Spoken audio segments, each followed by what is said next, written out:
అదే లేచున్ మానసమే తరంగమయ్యి తల్లి నిన్ను చూడంగా అని మా అమ్మ ప్రార్థన రూపంలో అన్నాను నేను. అమ్మైనా, లోకానికి అంతటికీ అమ్మైనా, జగన్మాత లక్ష్మీదేవి అయినా ఎవరైనా మనకి తల్లి. తల్లిని చూడగానే కుమారుడు లేదా కుమార్తె యొక్క హృదయం ఉప్పొంగినట్టుగా భగవంతుడిని చూడగానే మన హృదయం ఉప్పొంగింది అనడానికి సూచనగా మనం ముందు చేతులు పైకి లేపుతాం. హృదయాన్ని పైకి లేపి చూపించడం సాధ్యం కాదు కాబట్టి, మనస్సును పైకి లేపి చూపించలేం కాబట్టి, అది ఎక్కడుంటుందో మనకే తెలియదు కాబట్టి, కనీసం చేతులు పైకి లేపి ఇలాగ గోవిందా అని నేను నీ దగ్గరికి వచ్చానయ్యా, ఇంక నాకేం అక్కర్లేదు, నువ్వు ఒక్కడవే అని చెబుతాం. అలా చేయడం వల్ల ఉపయోగం ఏమిటి అంటే, స్వామివారిని ఆ అపూర్వమైన భక్తిపూర్వకమైన నమస్కారం కదిలిస్తుంది. వీడు నేను తప్ప మరేది దిక్కు లేదన్నట్టుగా గోవిందా అంటున్నాడు. ఈయన సంగతి నేను చూసుకోకపోతే ఎవరు చూసుకుంటారు? నీవే తప్ప నితఃపరం బెరుగమన్నింపన్గదే దీనునిన్ రవే ఈశ్వర కవవే వరద సంరక్షించు భద్రాత్మక. గజేంద్ర మోక్షం ఘట్టాన్ని సూక్ష్మంగా పరిశీలిస్తే ఒక రహస్యం తెలుస్తుంది. గజేంద్రుడు ప్రార్థన మొదలుపెట్టి ముగించేలోగా, విష్ణుమూర్తి వచ్చి రక్షించేలోగా ఓ 30-40 పద్యాలు ఉంటాయి. ఓ 30-40 పద్యాలు. అవన్నీ ఊరికే అర్థం కాకుండా మామూలుగా చదివినా కూడా ఒక 20 నిమిషాలు పడుతుంది. ఆ ప్రార్థన అంతా అర్థమయ్యేలా చేయాలంటే 1-2 గంటలు పడుతుంది. కానీ విష్ణుమూర్తి రాలేదు. ఆయన ఎంత ప్రార్థించినా రాలేదు. ఎప్పుడు వచ్చాడు అంటే, నీవే తప్పని తప్పరం బెరుగ మన్నింపన్గదే దీనునిన్, నువ్వు తప్ప నాకు ఇంకొకరు గతి లేదు అనే మాట వచ్చాక ఆయన వచ్చాడు. అదే సరిగ్గా మనం గుళ్ళో ప్రదక్షిణం చేస్తూ ఆ మంత్రం చెబుతాం. అన్యథా శరణం నాస్తిత్వమేవ శరణం మమ తస్మాత్ కారుణ్యభావేన రక్ష రక్ష జనార్దన అంటాం మనం. అదే శివాలయం అయితే రక్ష రక్ష మహేశ్వర అంటాం. ఆ మాట రావాలి మన నోటమ్మట, మన హృదయంలోంచి రావాలి. అది నువ్వు తప్ప మరొకరు లేరు నాకు అంటే అహంకారరహితంగా మాట్లాడుతున్నాం.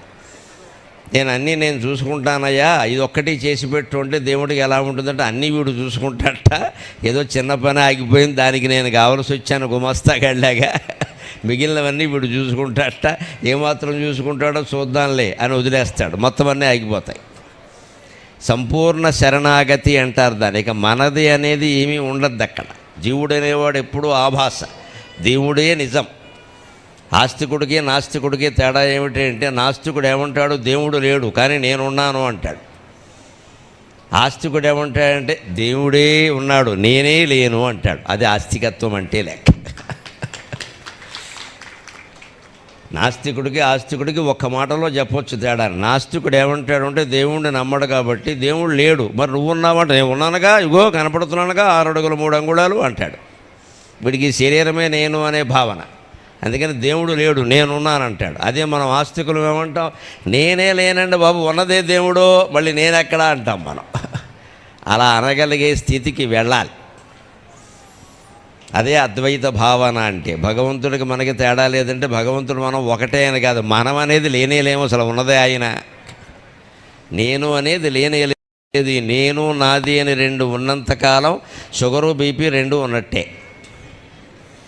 మామూలుగా వ్యక్తులకి షుగరు బీపీ ఉంటాయి. మొత్తం ప్రపంచానికి షుగరు బీపీ ఏమిటంటే, షుగర్ నేను, బీపీ నాదీను. మొత్తం ప్రపంచానికి, మొత్తం సృష్టికి బ్రహ్మదేవుడు సహా నేను నాది ఏమిటి, షుగరు బీపీ ఏమిటంటే నేను నాది. ఆ తాపత్రయంతోనే అప్పుడప్పుడు దేవతలు కూడా దెబ్బలాడుకుంటారు. మనం పురాణాల్లో చూస్తూ ఉంటాం. మన దేవతలు ఏమిటి ఇలా ఉన్నారంట. బ్రహ్మలోకానికి సభకి రావడానికి ఎవరో ఒక హంసకి ఆలస్యం అయింది రావడానికి. బ్రహ్మలోకంలో వెంటనే శపించట్టే, నువ్వు మనిషి పుట్టమన్నట్టు. అంత కోపం ఏమిటి బ్రహ్మదేవుడి కంటే, నేను ప్రవేశించింది అక్కడ. ఈ సభకు రాకపోతే నీకేమిటి నష్టం? బ్రహ్మదేవుడు అంతటి వాడు కూడా ఒక అహంకారం ప్రవేశించింది. నా సభకు రావా నువ్వు చెప్పిస్తున్నా అంటే అహంకారం కాదది. అంచేతను అందరినీ పీడించేటువంటి షుగర్ బీపీలు ఏమిటయ్యా అంటే నేను నాది. ఇది లేనివాడు ఉండడు. షుగరు బీపీ లేనివాడైనా ఉంటాడు కానీ ఈ 2 లేనివాడు ఉండడు. ఆ 2 పోగొట్టుకోవడమే దైవ దర్శనం.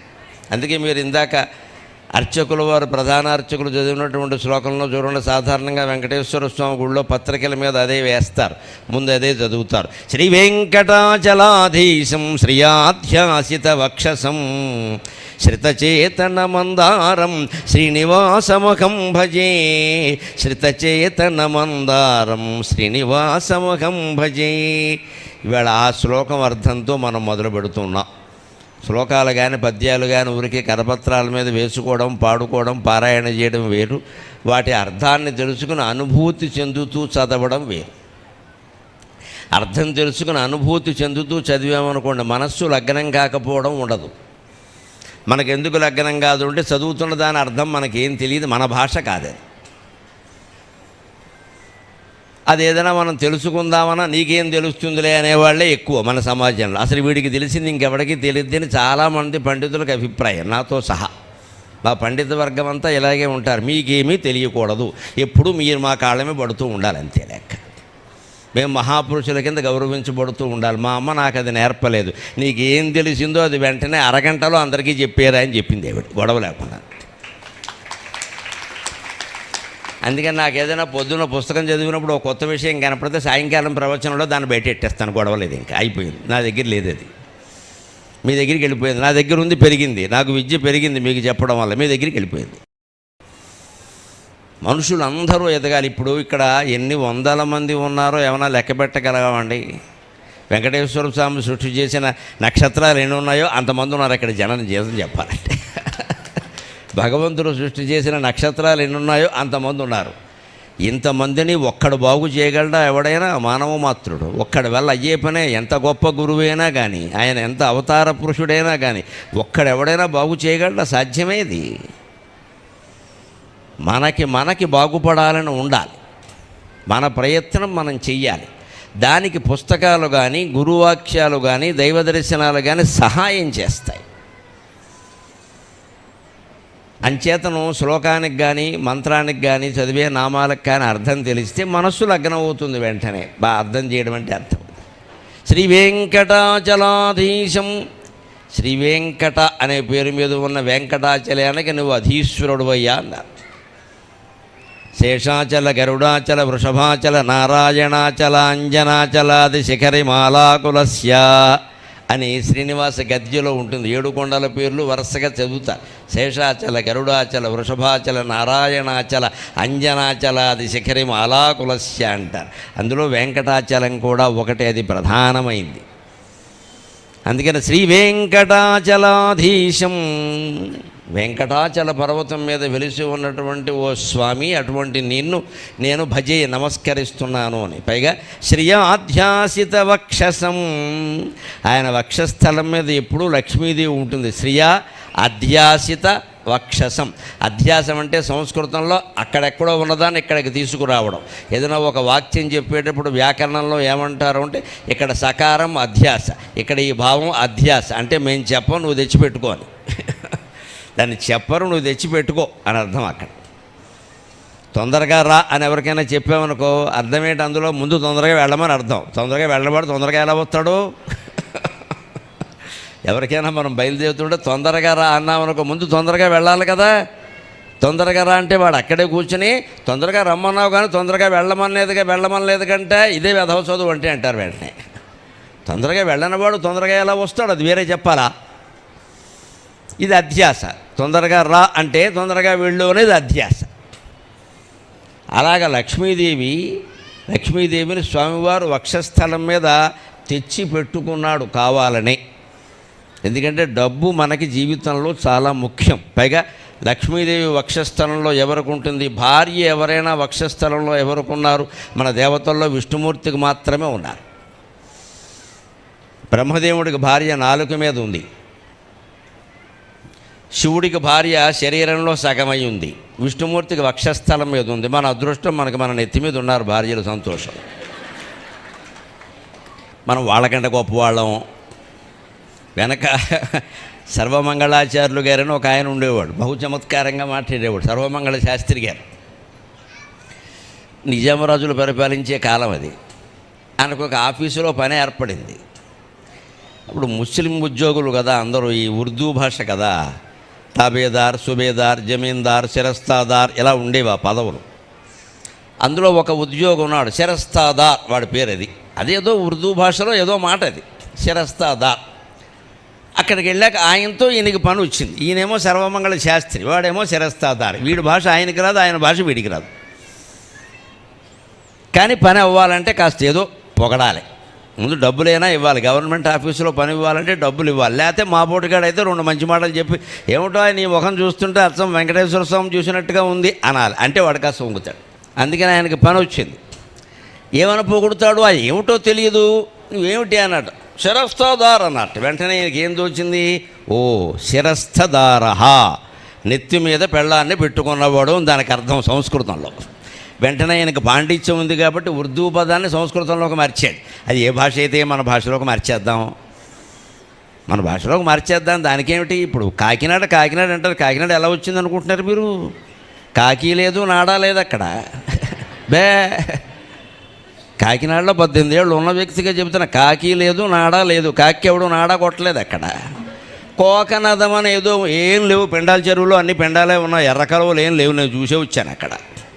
కోకనదం పేరు మీద కూడా రాలా. వాస్తవం ఏమిటంటే కాకినాడ సముద్ర తీరం, ఓడరేవుల్లో బ్రిటిష్ వాళ్ళు వచ్చినప్పుడు బందరు, కాకినాడ ఇవన్నీ ప్రధానంగా ఉన్నాయి వాళ్ళ ఓడలు రావడానికి. అప్పుడు విమానాలు లేవు, ఓడలే కదా. ఈ కాకినాడ తీరం ఎలా ఉంది అంటే కెనడాతో సమానంగా ఉంది. అందుకని ఇంగ్లీష్ వాళ్ళు దీన్ని కో కెనడా అన్నారు. వాళ్ళ భాష అంటే కెనడాతో సమానం. అందుకే కో కెనడా అన్నారు. మన కూలీలు, మన ఆంధ్ర వాళ్ళు కూలీలుగా ఉన్న కెనడా అంటారా, కెనడా అని వాడు కాకినాడ అన్నాడు చివరికి. అది వాళ్ళు అన్నది కెనడా. ఎప్పటికీ కెనడా ఎక్స్ప్రెస్ అని ఒకటి చూసుకోండి. అది కాకినాడ కాదు, అది కెనడా అంటారు దాన్ని. గౌతమి ఎక్స్ప్రెస్ వేరు, కెనడా ఎక్స్ప్రెస్ వేరు. కెనడా 8:45కి బయలుదేరుతుంది, గౌతమి 9:15కి బయలుదేరుతుంది. మనకి ఇదే పని కదా రోజు ఎక్కడ దిగడం. అందుకని కెనడా ఎక్స్ప్రెస్ అంటారు. అది రోజు విడిచి రోజు ఉంటుంది, అది రోజు ఉండదు. గౌతమి రోజు ఉంటుంది. కెనడా అని ఎందుకు పెట్టదు, అసలు పేరు అది. అంతే భాష మార్చేసి కెనడా ఏమైంది, పలుకుబడిలో కాకినాడ అయింది చివరికి. హాస్పిటల్ ఇంగ్లీషు మాట, తెలుగువారి పలుకుబడిలో ఆసుపత్రి అయింది. ఎక్కడి నుంచి వచ్చింది ఆసుపత్రి? హాస్పిటల్ని తెలుగీకరించారు. తెలుగీకరణ అనువాదం కాదు అది, తెలుగే. ఆ పదం పలకలకి ఎలా బారేసి ఆసుపత్రి అయిపోయింది. ఇప్పుడు ఆసుపత్రి బాగుంది మనకి హాస్పిటల్ కంటే. అలాగ శిరస్థాదార్ అనగానే ఈ పండితుడికి తోచింది, నీకు అర్థం లేకపోవడం ఏమిటా, నేను పొగడడానికి అద్భుతంగా ఉంది. ఉరస్థదారో భగవాన్ రమేశక, పార్శ్వస్థదారో భగవానుమేశక, జిహ్వాస్థ పార్శ్వస్థదారో భగవానుమేశక, శిరస్థదారో హి త్వమేవ రాజన్ అన్నారు మా దేవతల్లో. ఉరస్థదారో భగవాన్ రమేశ, విష్ణుమూర్తి ఉన్నాడయా, ఆయన ఉరస్థదారహ, దార అంటే భార్య, ఆయన్ని వక్షస్థలంలో పెట్టుకున్నాడు. పార్శ్వస్థదారో భగవాన్ ఉమేశక, ఉమేశక అంటే పార్వతీపతి పరమేశ్వరుడు ఉన్నాడే, ఆయన సగభాగంలో పెట్టుకున్నాడు. బ్రహ్మదేవుడు కూడా నాలిక మీద పెట్టుకున్నాడు. కానీ నీకు మళ్ళీ శిరస్థదారో హి త్వమేవ రాజన్, భార్యను నెత్తి మీద పెట్టుకున్నవాడు నువ్వు ఒక్కడవే ఉన్నావయ్యా అన్నట్ట. వాడికి అది పొగడతా అనిపించింది. తెలుగు అర్థమే చేస్తే కదా. అర్థం కానప్పుడు ఏదైనా బాగానే ఉంటుంది. మన పిల్లలకి తెలుగు పాటల కంటే హిందీ పాటలు బాగుంటాయి, ఎందుకని అర్థం కావు కాబట్టి. అర్థమైతే బాగుండదు. ఇంతకాలంగా సంసారం ఎందుకు చేస్తున్నావు, అర్థం కాలేదు కాబట్టి. అర్థమైతే ఒక క్షణంలో వదిలేస్తాడు ఎవడైనా. అర్థం కాంది చాలా బాగుంటుంది ఎప్పుడైనా సరే, అర్థమైతే ఇంకేముండదు అందులో. అలాగ విష్ణుమూర్తి శ్రియాధ్యాసిత వక్షసం, లక్ష్మీదేవిని తెచ్చుకుని పెట్టుకున్నాడు. ఎందుకని? అక్కడ ఉండమని చెప్పాడు ఆయన. ఎందుకని? లోకాన్ని కాపాడేవాడికి డబ్బు అవసరం వద్దా అండి? బ్రహ్మదేవుడు లోకాన్ని సృష్టిస్తాడు. అందుకే ఆయనకి చేదోడు వాదోడుగా ఉండే మా పలుకులమ్మ సరస్వతీదేవి ఆయన నాలుక మీద ఉంటుంది. తెలివి లేనివాడు, విద్య లేనివాడు సృష్టి చెయ్యలేడు. సృష్టి అంటే విద్య, లేకపోవడం అవిద్య. అంచేత విద్య అధిదేవత అయిన సరస్వతి బ్రహ్మదేవుడికి భార్య. శివుడు పని ఏమిటో తెలిసా? మొత్తం కంపెనీ మూసేయడం, చివరిలో ప్రళయం, చాప చుట్టేయడమే. దానికి మహాశక్తి కావాలి. ఎందుకంటే ఏదో ఆకాశం నుంచి నీరు, వాయువు నుంచి అగ్ని, అగ్ని నుంచి నీరు, నీటి నుంచి భూమి, ఇన్ని వచ్చాయి. మళ్ళీ ఈ భూమిని తీసుకెళ్ళి నీటిలో చుట్టాలి, భూమిని నీటిని కలిపి అగ్నిలో చుట్టాలి, ఈ మూడింటిని కలిపి వాయువులో చుట్టాలి, ఆ నాలుగింటిని కలిపి ఆకాశంలో చుట్టాలి, ఆ ఆకాశాన్ని అంతటి కలిపి అవ్యక్తమైన మహత్తత్వంలో చుట్టాలి. ఇంత చేయాలంటే మహాశక్తి కావాలి. అందుకే మహాశక్తి కాళికాదేవి పరమశివుని భార్య. లెక్క అది. ఊరికే ఏదో వీళ్ళందరికీ క్యాటరింగ్లు పెట్టి కళ్యాణ మండపాల్లో పెళ్ళిళ్ళు చేసేయలేదు ఇక్కడ. ఎవరో అమ్మాయిని తీసుకొచ్చి పెళ్లి చేయలేదు ఇక్కడ. వాళ్ళకి చేదోడు వాదోడుగా ఉండే శక్తిని వాళ్ళకి అందించింది ఆదిపరాశక్తి అయినటువంటి లలితా పరాభట్టారికి. బ్రహ్మదేవుడికి సరస్వతీదేవి రూపంలో భార్య అయింది, విష్ణువుకి లక్ష్మీదేవి రూపంలో భార్య అయింది, శివుడికి పార్వతీదేవి రూపంలో భార్య అయింది. మూల విరాట్ ఎవరంటే ఆవిడ. అందరికీ శక్తి కావాలి కదా, ఎనర్జీ. ఆ ఎనర్జీని ముగ్గురికి 3 రకాలుగా ఇచ్చింది ఆవిడ. అందులో ఈయనకి ధన రూపంలో ఇచ్చింది. ఈయన తెచ్చి పెట్టుకున్నాడు. ఎందుకంటే డబ్బు, లోక కుటుంబం నడవాలంటే మనకి వాళ్ళ బోలు డబ్బు అవసరం అవుతుంది. 14 లోకాలు పాలించే వెంకటేశ్వర స్వామికి ఎంత డబ్బు అవసరం. అందుకే వజ్రకవచం చేయించినా సరే మీ గుళ్ళో ఇంకా ఏమంటాడంటే, నాకే ఉంది వజ్రకవచం, మా ఆవిడికి లేదు, అది కూడా చూడండి అంటాడు. ఆవిడకు కూడా చేయించారనుకో, పక్కన ఇంకొక ఆవిడ ఉంది గోదాదేవి, ఆవిడికి ఏదంటాడు. ఆవిడకు కూడా చేయించానుకో, బాలాజీ స్వామి గారికి కూడా చేయించమంటాడు. ఆయన సొమ్మేం పోయింది. ఇతర దేవతలకు ఎవరికైనా ఐశ్వర్యం విషయంలో సంతృప్తి అనేది ఉంటుంది, కానీ వెంకటేశ్వర స్వామికి ఉండదు. అది కలియుగ లక్షణం. ఎందుకు ఉండదు అంటే, మన దగ్గర రకరకాలుగా సంపాదించిన సొమ్మంతా, ట్యాక్సులు కట్టకుండా ఉన్న సొమ్మంతా మొత్తం భగవత్ కైంకర్యం కావాలంటే వెంకటేశ్వర స్వామి సరైన దైవం, అనుమానం ఏమీ లేదు ఇక్కడ. అందుకే కలవు వెంకటనాయక. ఈ లోకానికి శివుడు, రామచంద్రమూర్తి అమాయకులు, వాళ్ళు పాపం వాళ్ళు పనికిరారు, ధర్మాత్ములు. వెంకటేశ్వర స్వామి దెబ్బ లెక్క. నువ్వు 10 రూపాయలు ఇస్తానని ఇవ్వకపోతే ఒక్క మేకెట్టి కొడతాడు, 10,000 ఇస్తావు పట్టుకెళ్ళి. అందుకని కలియుగానికి తగిన దైవం ఎవరంటే ఆయనే. ఎవరి దగ్గర వసూలు చేయాలన్నా వసూలు చేసేస్తాడు అలాగా. కానీ స్వామి ఎంత దయామయుడో కనిపించింది. ఇంత డబ్బు తీసుకెళ్ళి ఆయన ఎవడికిచ్చాడండి? భగవంతుడు పేదవాళ్ల పార్టీ, అర్థం చేసుకుందురు కాక ధనవంతుల పార్టీ కాదు. మనం ధనవంతులమని గర్వించినంతకాలం మన ఇంట్లో లక్ష్మీదేవి ఉండదు. ఉన్నదంతా భగవదర్పితం, మనదేమీ లేదు ఇందులో. ఇది కేవలం నేను వాడుకోవడానికి, లోకానికి ఉపయోగించడానికి మాత్రమే నన్ను లక్ష్మీదేవి అనుగ్రహించిందని ఎవరు భావిస్తారో, ఎవరు ఉన్న సంపదలతో సంతృప్తిగా ఉంటారో వారింట్లో లక్ష్మీదేవి నిరంతరం ఉంటుంది. అంటే ఐశ్వర్యం ఉన్నందుకు మనం సుఖంగా హాయిగా ఉండాలి. దరిద్ర కొట్టు మొహాలు వేసుకుని ఉండొద్దు. శుభ్రంగా వీరువా నిండా బట్టలు ఉండాలి, వస్తు వాహనాలన్నీ ఉండాలి, సుఖంగా ఉండాలి, మనవాళ్ళు మనవరాలతో సహా అంతా బాగుండాలి. ఇదంతా బాగుండగా ఇంకా చాలా ఉంటుంది. దాన్ని దాన ధర్మాలు చేయి హాయిగా. ఎప్పుడు ఆ ఇంట్లో 10 మంది భోజనం చేస్తూ ఉండాలి, దాన ధర్మాలు జరుగుతూ ఉండాలి. అప్పుడు లక్ష్మీదేవి ఉంటుంది అక్కడ. ఎవరికి పెట్టకుండా వీడు తినకుండా ఉంటే ఇక్కడ నేను ఉండి ఉపయోగం ఏముందని ఆవిడ వెళ్ళిపోతుంది వెంటనే. 10 మందికి పెట్టాలి, మనం తినాలి. అంచేత ఒక కుటుంబాన్ని పోషించాలంటేనే మనకి బోల్డ్ డబ్బు అవసరం అవుతుంది కదా. ఆయనకి ఎంత డబ్బు అవసరం అంటే మీరు, అందుకని ఆయనకి ధనశక్తి భార్య అయింది. అది శ్రియాధ్యాసిత వక్షసం శ్రితచేతన మందారం. ఇంత చేసి ఈ డబ్బంతా ఆయన దగ్గర పెట్టుకుని లక్ష్మీదేవిని గుండెల్లో పెట్టుకున్నది ఎందుకయ్యా? ఆశ్రయించినటువంటి మంచి మనస్సు కలిగిన భక్తులకి స్వర్గలోకంలో ఉండే మందార వృక్షంలాగా కోరికలు తీర్చడానికి. శ్రితచేతన మందారం. శ్రిత అంటే ఆశ్రయించిన, శరణాగతి చెందిన. చేతన అంటే మనస్సు. మన మనస్సు భగవంతుడికి అర్పితం కావాలి. చేతులతో నమస్కారం చేస్తే సరిపోదు. చేతులు కాళ్ళు ఏదో రకంగా మనం అదుపులో పెట్టుకోవచ్చు, మనస్సును అదుపులో పెట్టుకోవాలి. అందుకే మీరు మనహ అనే శబ్దం సంస్కృతంలో ఉంటుంది, దాన్ని తిరగేయండి. నమః. నమః అంటే నమస్కారం, మనహ అంటే మనస్సు. నమస్కారం ఎలా ఉండాలి అంటే మనఃపూర్వకంగా ఉండాలి. మనస్సు లేకపోతే నమస్కారం పనికిరాదు. ఒట్టి చేతులు ఎత్తాం, 100 చేతులు ఎత్తే నీకు వ్యాయామం అయింది, జిమ్ అయింది, జమ్ అయింది, నమస్కారం అవ్వలేదు. అది నిజమైన నమస్కారం కావాలంటే మనస్సు అందులో ఉండాలి. అందుకే శ్రితచేతన మందారం. ఆశ్రయించిన వారి యొక్క మనస్సులకు ఆయన మందారం అంటాడు. మందారం అంటే కల్పవృక్షం. మందార పారిజాతస్య సంతాన కల్పవృక్షక హరిచందనంత పంచైతే దేవతరవహ అంటారు. దేవలోకంలో నందనవనంలో 5 కల్పవృక్షాలు ఉంటాయి. కల్పవృక్షం అంటే కల్పవృక్షం, అది అన్నిటికీ పెట్టిన పేరు. కానీ మళ్ళీ దాంట్లో ఒక లెక్క ఉంది. ఇది మామిడి తోట అంటారు. ఎక్కువగా మామిడి చెట్లే ఉంటాయి, వేప చెట్టు ఉండకూడదని ఏం లేదు అక్కడ. పక్కన ఉండొచ్చు, కొన్ని ఉండొచ్చు, కొన్ని అరటి చెట్లు ఉండొచ్చు, కొన్ని ఇంకే ఉండదు, ప్రధానంగా మామిడి తోట. అలాగే కల్పవృక్షం అంటారు. అవి 5 ఉన్నాయి: మందారము, పారిజాతము, సంతానము, కల్పవృక్షకము, హరిచందనము. ఈ 5 రకాల చెట్లని కల్పవృక్షాలు అంటారు. మామూలువన్నీ కలపవృక్షాలు. ఇది కల్పవృక్షం. ఇక్కడ లా కింద పావొత్తు ఉంటుంది, అక్కడ లకారం పకారం విడిగా ఉంటుంది. తేడా అది. కలప అంటే కొట్టేసి ఫర్నిచర్ చేసుకోవడానికి మనకు వస్తుంది. కలప అది మామూలు చెట్టు, అది ఉన్నంతకాలం ఉంటుంది, తర్వాత కొయ్య సామాను చేసుకోవడానికి పనికొస్తుంది. ఇది అలా కాదు. కల్పవృక్షం అంటే కేవలం కొయ్య సామానికి పనికొచ్చేది, పళ్ళు ఫలాలు ఇచ్చేది కాదు. దాని ముందు నిలబడి నువ్వు ప్రార్థన చేస్తే ఏం కోరితే అది ఇస్తుంది. దాన్ని కల్పవృక్షం అంట. శ్రీ వెంకటేశ్వర స్వామి మనం ఏం కోరితే అది ఇచ్చేటువంటి కల్పవృక్షం ఆయన. శృతచేతన మందారం ఆశ్రయించిన మన మనస్సుతో కనుక ఆయన్ని మనం ఆశ్రయించగలిగితే ఆయన మనకి కల్పవృక్షంలాగా కోరిన కోరికలన్నీ తీరుస్తాడు. కోరిన కోరికలన్నీ తీరుస్తాడనడంలో ఒక ఇబ్బంది ఉంది కూడా. ఏం కోరుతున్నామో మనమే ఆలోచించుకోవాలి, బాధ్యత మనదే. నీ ఇష్టం వచ్చినట్టు కోరేసి తర్వాత కోరిన కోరిక వల్లే ఇబ్బందులు వస్తే మళ్ళీ ఆయన్ని కాపాడమంటే ఎలాగా? శ్రీనివాసమఖం భజే.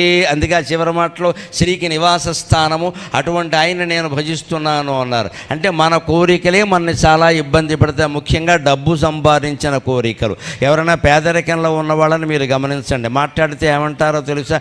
డబ్బులుంటే ఎన్నైనా చెప్పొచ్చు, డబ్బులుంటే ఏదైనా చేయొచ్చు, డబ్బులుంటే అని 16 సార్లు వచ్చింది నోటమ్మడి. ఎందుకంటే వాడి దగ్గర లేదు కాబట్టి. లేనివాడు ఎక్కువ మాట్లాడుతూ ఉంటాడు కదా దాని గురించి. అందుకని తీరా వాడికి డబ్బు వచ్చిందనుకోండి, సరిపడా డబ్బు కాదు, కోట్ల రూపాయల డబ్బు వచ్చింది, అప్పుడేమంటాడో, ఇదో డబ్బేటి మా తోడేళ్ళ దగ్గర 100 కోట్లు ఉన్నాయంటాడు వీడే.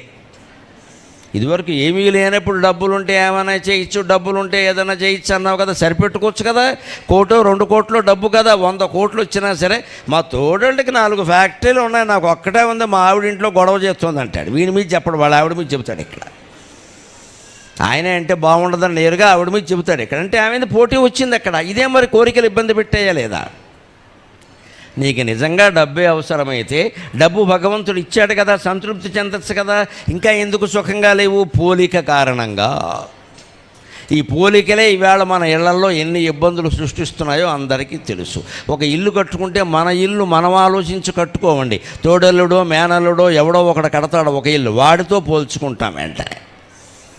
అలాంటిది కావాలి. వాడి క్యాన్సర్ ఉంది, అది కూడా నీకు వస్తుంది, ఒప్పుకుంటావా? మరి ఒప్పుకోవాలి కదా. వాడికి పెద్ద విల్లా ఉంది కావాలన్నావు, వాడికి పెద్ద జబ్బు ఉంది, అది కూడా వస్తుంది నీకు. అందుకే మన కోరికలే మనని ఇబ్బంది పెడతాయండి. అది ఆయన్ని పూర్తిగా శ్రీనివాసమఖం భజే అని శరణాగతి చెందామనుకో, ఆయన ఆ కోరిక వల్ల వచ్చే ఇబ్బందిని కూడా తొలగిస్తాడు. అమాయకంగా కోరావురా, దీంతో వచ్చే ఇబ్బంది ఏమిటో నీకు తెలియట్లేదమ్మా. ఈ డబ్బంతా ఎందుకు అంటే జ్ఞానం పొందడానికి. మన ధర్మం మనం చెయ్యాలి అంటే నిశ్చింతగా ఉండాలి. నిశ్చింతగా ఉండాలంటే మనకి సరిపడే డబ్బు మన దగ్గర ఉండాలి, లేకపోతే నిశ్చింతగా ఎలా ఉంటాం? అందుకని మనం ఏం చేయాలో తెలుసా? లక్ష్మీదేవిని ప్రార్థన చెయ్యాలి. అందుకే ఇవాళ మహాలక్ష్మి నమోస్తుతే అనే శీర్షిక మీద కొన్ని ప్రార్థన పద్యాలు చెబుతాను, శ్రద్ధగా విని మీరందరూ లక్ష్మీ కటాక్షాన్ని పొంది సక్రమంగా దాన్ని వినియోగించుకుని సమాజ సేవలో తరించవలసిందిగా ప్రార్థన. ఆదిశక్తివీవు అమ్మా మహాలక్ష్మి, ఆదిశక్తివీవు అమృతవర్షిణివీవు, తలపులోన జ్ఞానధారవీవో. ఆదిశక్తివీవు అమృతవర్షిణివీవు, తలపులోన జ్ఞానధారవీవో. కమలనాభునెదను కాపురం ఉండవే, కమలనాభునెదను కాపురం ఉండవే, వెంకటేశు తరుణి, వెంకటేశు తరుణి విశ్వభరణి, వెంకటేశు తరుణి విశ్వభరణి. ఆవిడ శ్రీ వెంకటేశ్వర స్వామి యొక్క తరుణి భార్య, విశ్వభరణి. ఈ విశ్వాన్నంతటినీ ఒక భరణిలాగా, కుంకుమ భరణిలాగా తన చేతిలో పెట్టుకుంది. మన ఇంట్లో పసుపు కుంకుమల ఉపయోగం నిత్యము ఉంటే ఇంట్లో లక్ష్మీదేవి ఉంటుంది. ముఖాన్న కుంకుమ బొట్టు పెట్టుకోకుండా, గడపకి పసుపు రాయకుండా, ఆడవాళ్ళు కాళ్ళకి పసుపు రాయకుండా ఉంటే భౌతికాచారం కుదరదు, కాబట్టి లక్ష్మీదేవి ఉండదు. అంత మాత్రం చేతనే ఉంటుందని ఓ కేజీ పసుపు కాళ్ళకి రాసేసుకుంటే పసుపు అమ్ముకునేవాడు బాగుపడతాడు. భౌతికాచారం, నైతికాచారం అని ఎప్పుడూ ఆచారంలో 2 రకాలు ఉంటాయి. ముందు భౌతికాచారం ఎందుకంటే నీ ఆరోగ్యం బాగుండడానికి, నైతికాచారం ఎందుకంటే మనస్సు బాగుండడానికి. భౌతికాచారం వల్ల మనస్సు బాగుంటుందని చెప్పలేం. నువ్వు ఎంత పసుపు రాసినా, రోజుకు 3 సార్లు స్నానం చేసినా, రోజుకు 3 సార్లు బట్టలు మార్చేసినా నీ ఆరోగ్యం బాగుండొచ్చు, కానీ మనస్సు బాగుంటుందని చెప్పలేం. అదే నైతికాచారం పాటించామనుకోండి, మనస్సు కూడా బాగుంటుంది. నైతికాచారం అంటే పసుపు రాసుకోవడం, కుంకుమ బొట్టు పెట్టుకోవడం, గడప శుభ్రంగా ఉంచుకోవడం, ఇళ్ళకి ఏదో ముగ్గు పెట్టుకోవడం, శుభ్రంగా ఊడ్చుకోవడం, ఇదంతా భౌతికమైన ఆచారం. నైతికాచారం అంటే ఆడినట్టి మాట తప్పడే రాజు, ఆ ధర్మనందనునినే విడువలేను, కట్టినట్టి బట్ట కట్టడే రాజు, ఆ ధర్మనందనునినే విడువలేను, సభలోన పక్షము పలుకడే రాజు, ఆ ధర్మనందనునినే విడువలేను. ఇది నైతికమైన ఆచారం. ఆడిన మాట తప్పకుండా ఉంటే లక్ష్మీదేవి మన ఇంట్లో ఉంటుంది. అబద్ధాలు ఆడడం మొదలెట్టామంటే వెంటనే వెళ్ళిపోతుంది. అబద్ధం ఆడకపోతే డబ్బులు ఎలా సంపాదిస్తాం అనేవాళ్ళు ఎప్పటికీ ఉన్నారు, మనకు బాగా తెలుసు. నిజం చెబితే డబ్బులు వస్తాయా? వస్తాయి. నిజం చెప్పినా వస్తాయి. నిజం చెబితే వచ్చిన డబ్బులే నిలబడతాయి. అబద్ధాలు ఆడి సంపాదించడం వెంటనే పోతాయి, అనుమానం వెళ్ళేది అక్కడ. అబద్ధాలాడి సంపాదించిన వాళ్ళు ఎవరినైనా మీరు గమనించండి, కలకాలం నిలబడదమ్మా. కలకాలము నిల్చునే మాయ సంపదలు అంటారు కరుణశ్రీ జంజాల పాపయ్య శాస్త్రి గారు. మాయ సంపదలు ఎప్పుడూ కలకాలం నిలబడవండి. మనం కష్టపడి సంపాదించుకుని ధర్మంగా ఉంటే లక్ష్మీదేవి అనుగ్రహం మన మీద శాశ్వతంగా ఉంటుంది. సంపద శాశ్వతంగా ఉండడం కావాలా, ఇవాళ ఉండి రేపు వెళ్ళిపోవడం కావాలా? అసలు లేకపోవడమే మంచిది. ఇవాళ ఉండి రేపు వెళ్ళిపోవడం కంటే లేకపోవడం మంచిది. ఎందుకంటే బతికి చెడ్డవాడు అంటారు. ఎవరో కోటీశ్వరుడు ఉంటాడు, వాడు ఉన్నట్టుండి కూటికి లేనివాడు అయ్యాడు అనుకోండి, లోకంలో ఇంకా బతకలేడు వాడు, ఆ ఊరు వదిలేసి వెళ్ళిపోవలసింది. అందరూ ఆక్షేపిస్తారు. వాడి దారిని వాడు రోడ్డు మీద ఎడుతున్నా సరే, ఒకప్పుడు బాగా ఉండేడమ్మా, ఈవేళ ఇలా అయిపోయాడు అంటారు. వెంటనే వాడి వెనకాలే కామెంటరీ. ఇవాళ ఆ కామెంటరీ కూడా అవసరం లేదు, స్మార్ట్ ఫోన్లో పెట్టేస్తారు వాడు ఫోటో తీసేసి. ఏం వ్యాపారం చేసి ఇలా అయ్యాడో కూడా పెట్టేస్తారు. ఇదివరకు పల్లెటూళ్ళలో వాళ్ళకే తెలిసేది, ఆ ఊళ్ళో వాళ్ళకే తెలిసేది, ఆ వీధిలో వాళ్ళకే తెలిసేది. ఇప్పుడు మొత్తం 14 లోకాలకి తెలుస్తుంది విషయం ఇక్కడ ఫేస్బుక్లో కారణంగా. ఇక మనం ఇక్కడ కాదు, ఏ దేశం వెళ్ళలేం కదా, పెద్ద కర్మ ఇది. అందుకని పోగొట్టుకోకుండా ఉండాలి సంపదలో. అంటే ఆడిన మాట తప్పొద్దు, అంతేకాదు. సభలో నపక్షము పలుకడే రాజు. నిండు సభలో మనల్ని ఏదైనా నిజం చెప్పమంటే నిజం చెప్పాలి, కానీ పక్షపాతంతో మాట్లాడకూడదు. మన వాళ్ళకైతే ఒక రకంగా, వేరే వాళ్ళకైతే ఒక రకంగా మాట్లాడకూడదు. ఇవి నైతిక ఆచారాలు. అంచేత ఆవిడ ఆదిశక్తి వెంకటేశ్వర స్వామిని ఆశ్రయించుకుని ఉంది. కానీ అమృతవర్షిణి అమ్మవారి యొక్క విగ్రహాన్ని మీరు లోపలికి వెళ్ళినప్పుడు లక్ష్మీదేవిని చూడండి, సావకాశంగా చూడండి. తిరుపతి వెడితే మనల్ని చూడనివ్వరు. లఘు దర్శనం అంటారు, మహాలఘు దర్శనం అంటారు. మహాలఘు దర్శనం అంటే మెడబెట్టి గెంటడం అంతే. గెంటడానికి 10 మంది మనుషులు పెడతారు అక్కడ, చూడడానికి 2 ఉంటారు, కానీ గెంటడానికి 10 మంది ఉంటారు. ఇక్కడ అలా కాదే. ఇక్కడ హాయిగా సర్దార్ పటేల్ రోడ్లో సర్దార్ పటేల్ గారు 600 అడుగుల విగ్రహం ఉన్నంత ఎత్తులో స్వామివారు ఉండి మిమ్మల్ని చూడమంటున్నారు కదా, ఎవరు వద్దన్నారు? ఇక్కడ ఎంతసేపు చూస్తే ఎవరు కాదన్నారండి? అటువంటప్పుడే లక్ష్మీదేవిని, గోదాదేవిని, వెంకటేశ్వర స్వామిని కళ్ళ నిండుగా మనం చూడాలి. అమృతవర్షిణి వీవు. అప్పుడు ఆవిడ కళ్ళల్లో ఉండే అమృతం మన కళ్ళల్లోకి వర్షిస్తుంది. అప్పుడు సంపదలు సౌఖ్యాలు 2 ఉంటాయి. కొందరికి సంపద ఉంటుంది, సౌఖ్యం ఉండదు. కారణం ఇంట్లో గొడవలు, అన్ని సంపద. పైగా ఆ గొడవలకి మూలం ఈ సంపదే. ఇంత సంపద లేకపోతే గొడవలు ఉండేవి కాదు అసలు. పైగా అనారోగ్యాలు. ఎంత సంపద ఉంటే ఏమమ్మా ఆరోగ్యం బాగుండకపోయాక? కూర్చోలేము, లేవలేము, ఇబ్బంది పడుతున్నాము. ఎంత సంపద ఉంటే ఏం ఉపయోగం? అంచేత సంపద ఉంటే సరిపోదు, మనకు ఆరోగ్యం కూడా ఉండాలి. ఆరోగ్యం కూడా ఉంటే సరిపోదు, మనశ్శాంతి ఉండాలి. అంటే ఇంట్లో అందరితో సమభావం, సరసభావం ఉండాలి, లేకపోతే కుదరదు. ఇవన్నీ ఉంటేనే డబ్బుకి సార్థకత, లేకపోతే ఒట్టి డబ్బుకి ఏం ఉపయోగం లేదు. పైగా తలనొప్పి అది. ఎందుకంటే అది లేకపోతే ఈ గొడవలన్నీ ఉండేవి కాదు అసలు. అందుకని అమృత వర్షిణి వీవు, అమ్మవారు అమృతం వర్షిస్తుంది మన మీద. అమృతాన్ని వర్షించమని కోడాలి. ఎంతసేపు డబ్బులు కాదు ఇక్కడ. తలపులోన జ్ఞానధార వీవు. డబ్బు ఉంది అంటే మన దగ్గర జ్ఞానధార ఉండాలి. అంటే ఆ డబ్బుతో 4 పుస్తకాలు కొనుక్కోవాలి, 4 యాత్రలు చేయాలి, 4 తీర్థాలు తిరగాలి, 4 విషయాలు తెలుసుకోవాలి, మళ్ళీ వచ్చి అందరికీ చెప్పాలి. పుస్తకాలు కొనుక్కొని జ్ఞానధార పొందగలగాలి మనం. ఆ జ్ఞానం ద్వారా అంతా ఒక్కటే, అంతా ఒక్కటే. జ్ఞానం అంటే ఏమిటో ఒక్క మాటలో చెప్పొచ్చు. అంతా ఒక్కటే, ఆ ఒక్కటే నేను. ఇదే జ్ఞానం లెక్క. ఎవరికి వారే. అంతా ఒక్కటే, ఆ ఒక్కటే నేను. ఎంత సులభం అండి జ్ఞానం. చప్పట్లు కొట్టినంత సులభం, కానీ దాన్ని గ్రహించడం దుప్పట్లు కప్పినంత కష్టం. వేసవకాలం దుప్పటి కప్పుకుంటే ఎలా ఉంటుంది, దీన్ని గ్రహించడం కూడా అలాగే ఉంటుంది. అంతా ఒక్కటే అనగానే ఎంత హాయిగా ఉందని మోగించేశారు. ఇలాగా మీరు ఇంటికి వెళ్ళాక నిజంగా ఆడ మగ అందరూ అంతా ఒక్కటే అనండి. అత్తా కోడళ్ళ మధ్యలో తగాదాలు ఉండవు, తోడు కోడళ్ళ మధ్యలో తగాదాలు ఉండవు, తోడెల్లుళ్ళ మధ్యలో తగాదాలు ఉండవు, యజమానికి సేవకుడికి తగాదాలు ఉండవు, బావకి బావమరదికి తగాదాలు ఉండవు, మిత్రుల మధ్యలో తగాదాలు ఉండవు. ఎందుకని అంతా ఒక్కటే అంటే అంతా ఒక్కటే కానీ అని మళ్ళీ సాగదీస్తాం ఇక్కడ మళ్ళీ. అందుకే నేను చెబుతున్నా, చప్పట్లు కొట్టిన తేలిక గది వ్యవహారం అని. అంచేది అంతా ఒక్కటే, ఆ ఒక్కటే నేను, అంతా ఒక్కటే, ఆ ఒక్కటే నేను. ఇది 10 సార్లు అనుకోవాలి రోజుకి. ఎక్కాలు రాసినప్పుడు చిన్నప్పుడు ఇంపోజిషన్ చేసినట్టే అనుకోవాలి. అనుకుంటే సుఖంగా ఉంటాం అంతే. జీవితం అంతా సుఖంగా గడవాలంటే ఏం చెయ్యాలి, ఏ మంత్రం జపించాలి అని రమణ మహర్షిని అడిగారు. ఆయన ఏం చెప్పాడు తెలుసా? అరగంటకోసారి ఇదంతా కళ, ఇదంతా కళ, ఇదంతా కళ అనుకో, సుఖంగా ఉంటామన్నాడు. మనం అనుకుంటామా? మంచి ఖరీదైన ఆభరణం కనగానే కళ ఏంటి, వజ్రాలు అదిరిపోతుంటే అంటాను ఇక్కడ. ఆ వజ్రాల ఆభరణం ఎవడో పట్టుకుపోయాడు అనుకో, ఇది కళ అయితే బాగుండు, ఇది కళ అయితే బాగుండు అంటే నీ ఇష్టం వచ్చింది కళ అవ్వాలా, నీ ఇష్టం వచ్చింది నిజం అవ్వాలా, అన్నీ నువ్వే నిర్ణయిస్తే లక్ష్మీదేవి ఎందుకు ఇక్కడ? అన్నీ ఒకలాగే అనుకోవాలి అంటే అన్నీ నిజం అనుకో, లేదా అన్నీ కళ అనుకో, ఏదో ఒకటి చెయ్యి. వజ్రాల ఆభరణం మన దగ్గర ఉండడము కళే, పోవడము కళే, గొడవ లేదు. లేదు ఉండడము నిజమే, పోవడము నిజమే, గొడవ లేదు. ఏదో ఒక రకం స్థితి. ఉండడం ఏమో నిజం కానీ పోవడం ఏమో కళ. ఉండడం మాత్రం నిజం అంటే ఉండాలని నువ్వు అనుకుంటున్నావు అన్నమాట. ఈ అనుకోవడంలో ఉంది సమస్య అంతా. ఈ ఏమీ అనుకోకుండా ఏది వస్తే దాన్ని స్వీకరించడం ఉందే దాన్నే జ్ఞానం అంటారు. అంతా ఒక్కటే అయినప్పుడు నీకు ఏది వస్తే ఏముంది ఇక్కడ? తలపులోన జ్ఞానధారవీవు కమలనాభునెదను కపురంబుండవే.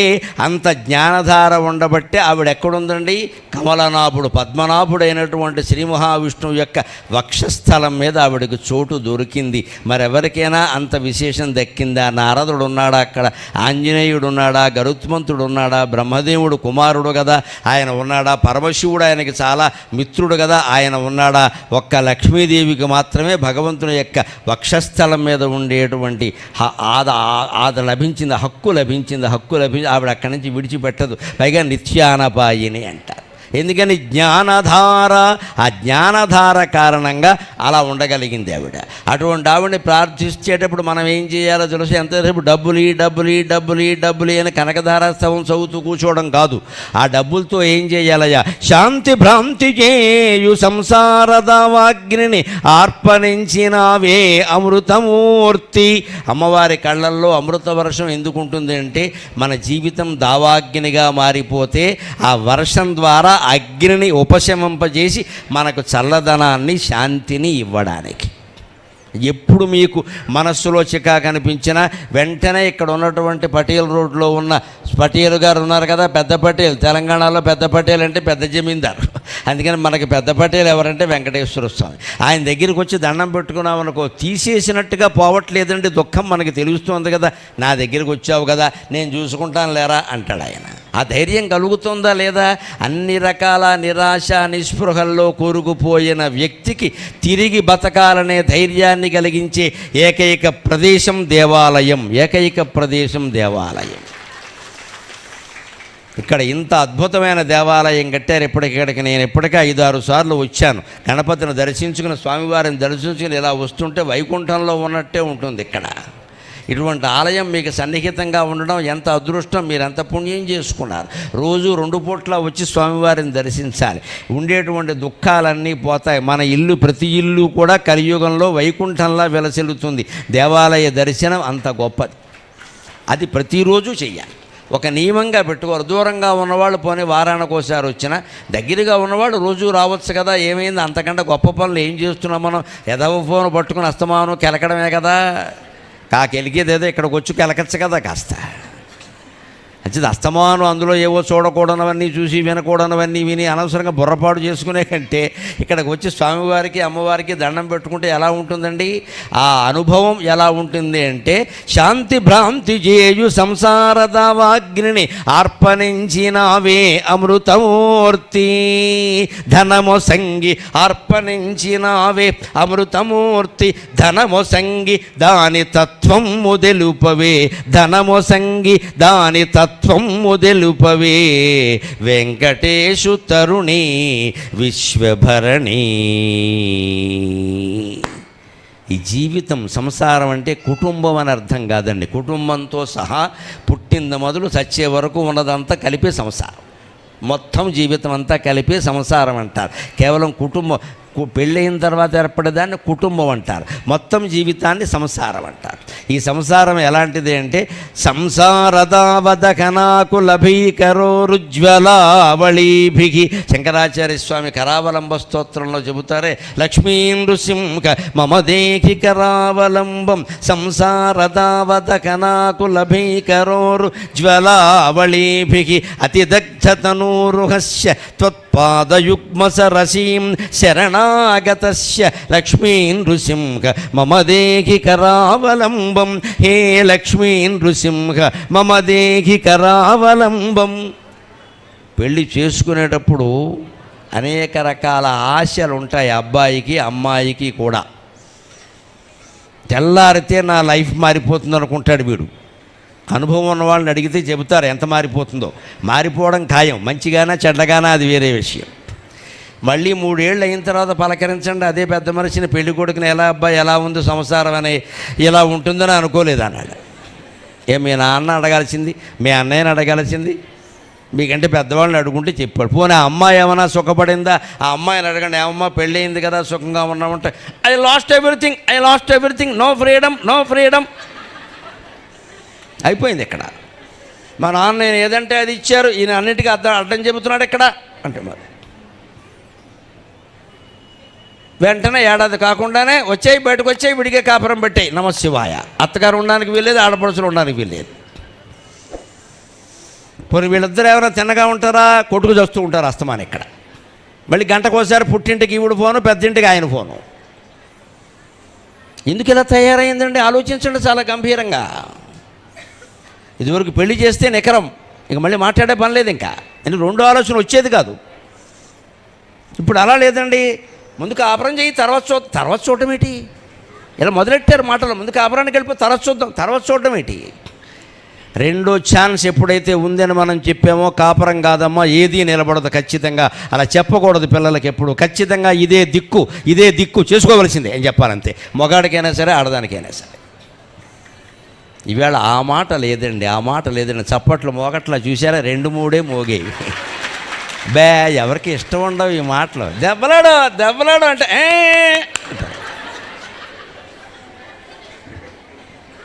అలా చెప్పొద్దు అంటే ఎవరికీ నచ్చట్ల. పాపం ఆ బాధ పడిన వాళ్ళు ఎవరో 3-4 ఉన్నారు. నెమ్మదిగా భయపడుతూ మోగించారు, అది కూడా భయపడుతూ. కానీ నిజం, పక్కా నిజం. మీ చప్పట్ల కోసం నేను చెప్పనండి. గరికపాటి నరసింహరావు అనేవాడు బతుకున్నంత వరకు పచ్చి నిజాలే చెబుతాడు, అనుమానం లేదు ఇక్కడ. నాకెవరి పట్ల పక్షపాతం లేదు, నాకు కావలసింది ఏం లేదు ఇందులో. కానీ లోకం పాడైపోతుంటే చూడలేం కదా. లేదు, మాకు భగవంతుడు వాక్శక్తి ఇచ్చింది ఎందుకు? ఊరికి ఆభరణాలు వేసుకుని తిరగడానికా? లోకమంతా సంతోషంగా ఉండాలని మాకు ఉంటుంది కదా. ఉండాలంటే ఖచ్చితంగా నిజమే చెప్పాలి.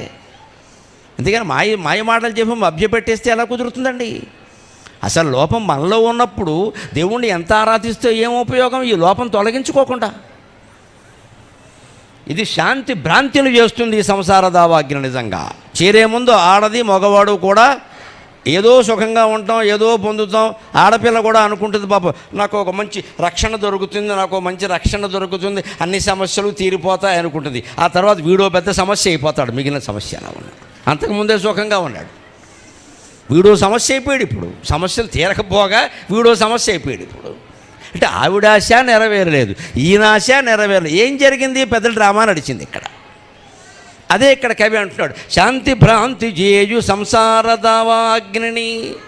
శాంతిగా ఉంటామని వివాహాలు చేసుకుంటారు, పిల్లల్ని కంటారు, ఇంకేదో చేస్తారమ్మా. ఇదంతా దావాగ్ని అయిపోతుంది చివరికి.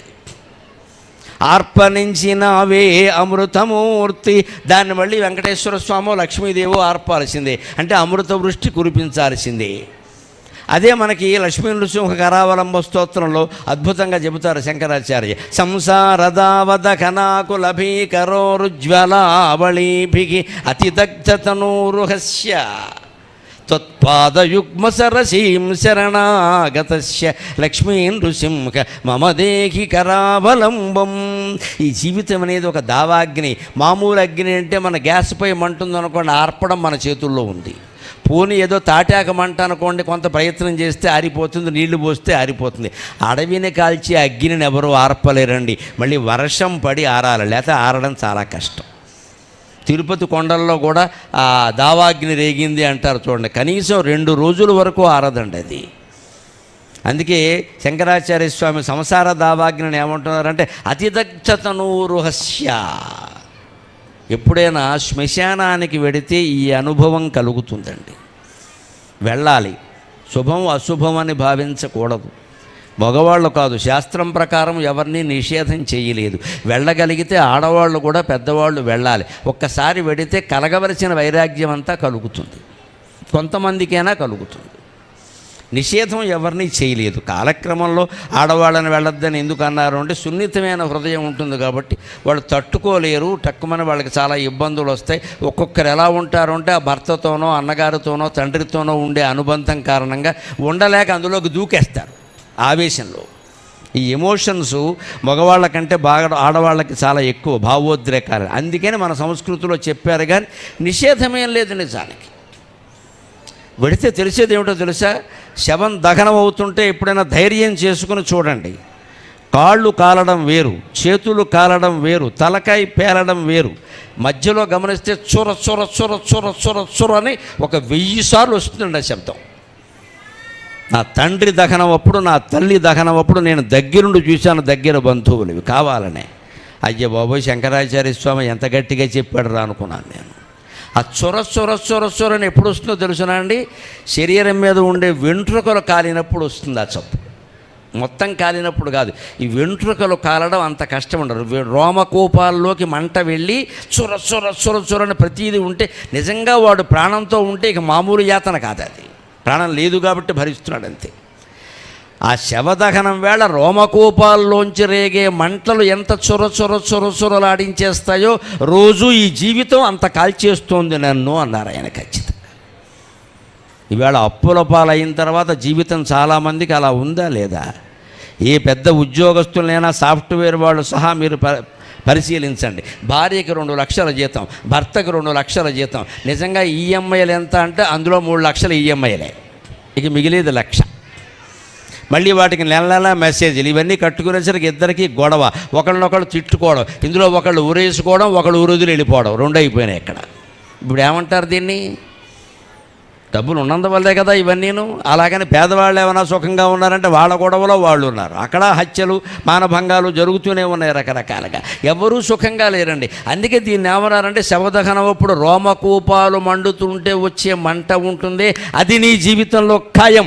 భగవంతుడికి శరణాగతి చెందకపోతే, భగవంతుడికి శరణాగతి చెందితే అమ్మవారి దయ వల్ల మనకి అమృత వర్షం కురిసి మనకి శాంతి ధార మిగులుతుంది ఖచ్చితంగా. ఆ శాంతి ధార కావాలి.